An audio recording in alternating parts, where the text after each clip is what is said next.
Hyderabad BJP MP అభ్యర్థిగా Madhavi Latha nomination దాఖలు చేశారు. ఈ సందర్భంగా చార్మినార్ పక్కన ఉన్న భాగ్యలక్ష్మి టెంపుల్లో పూజలు నిర్వహించారు.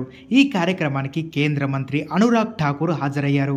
పూజ అనంతరం భాగ్యలక్ష్మి టెంపుల్ నుంచి లగడీ కపుల్ ఆర్ఓ ఆఫీస్ వరకు భారీగా ర్యాలీ చేపట్టారు.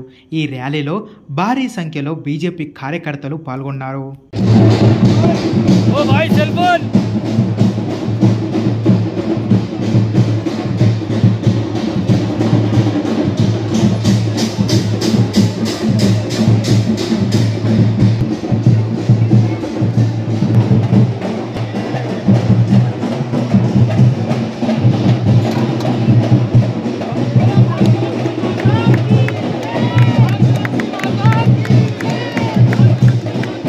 के लिए नहीं है भैया, उतरो उस पे से, उतरो भैया।